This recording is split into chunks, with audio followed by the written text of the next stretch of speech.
Certainly, below is an expanded version of your text that maintains all the original philosophical concepts while adding depth, examples, and transitional elements to create a more flowing narrative.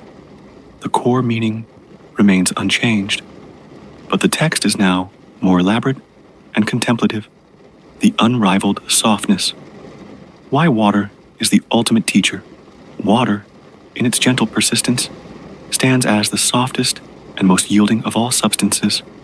It holds no rigid form, imposes no will, and yet, paradoxically, there exists nothing in this world more powerful than water when it comes to overcoming the hard and unyielding. No force can truly compete with its patient, relentless flow. This profound observation, first articulated by the ancient Chinese sage Lao Tzu over 2 millennia ago, contains within it a truth that modern Western civilization has largely forgotten. Where water flows effortlessly around obstacles, we modern humans have built a culture of resistance. We resist the natural processes of aging and decay. We fight against discomfort and uncertainty. We even wage war against our own emotions, suppressing what makes us human in pursuit of an illusion of control. The Western mindset, a culture of struggle.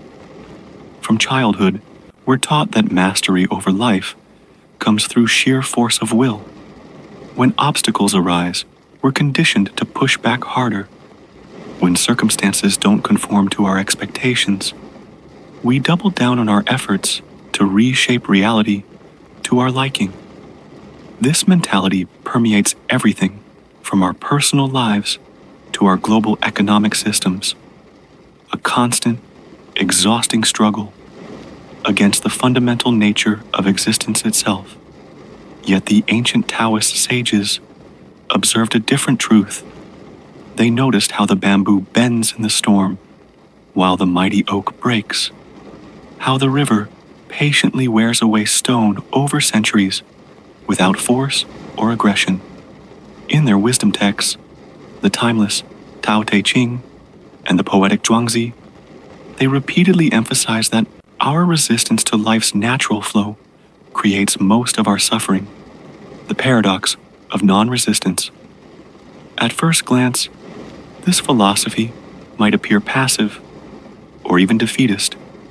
How can yielding to circumstances possibly be better than fighting for what we want, especially in a world filled with injustice, cruelty, and very real problems that demand solutions?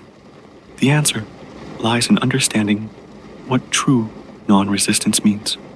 It's not about apathy or surrender, but about recognizing what we can change and what we cannot, and directing our energy accordingly.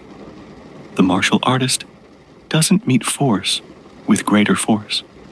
They redirect their opponent's energy. The sailor doesn't fight against the wind. They adjust their sails to harness its power. Practical wisdom for modern life. 1. The art of accepting circumstances. Consider how much mental energy we waste resisting things we cannot change. Traffic jams, bad weather, the aging process.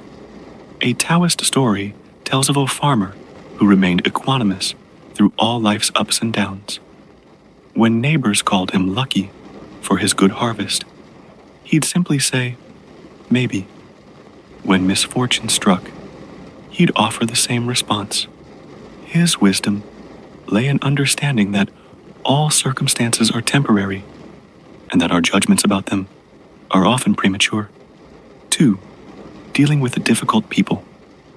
In relationships, our instinct is often to meet opposition with greater opposition.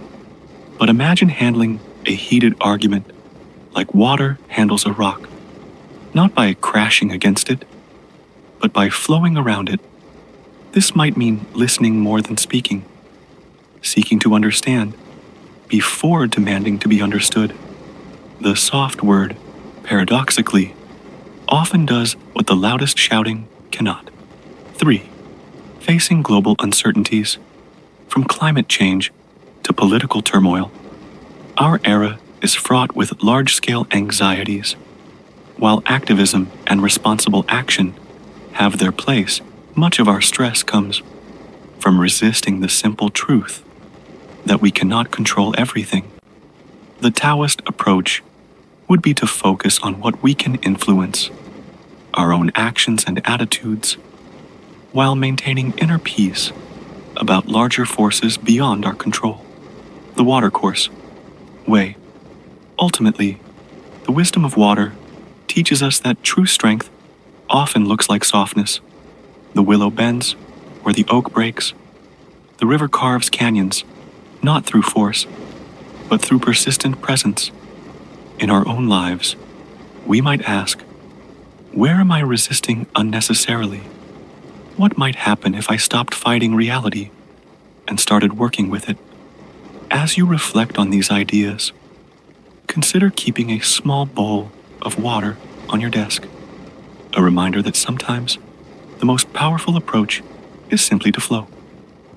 This expanded version maintains all your original key points while adding more vivid imagery and examples, smooth transitions between concepts, practical applications, rhetorical questions to engage the reader, a stronger narrative flow.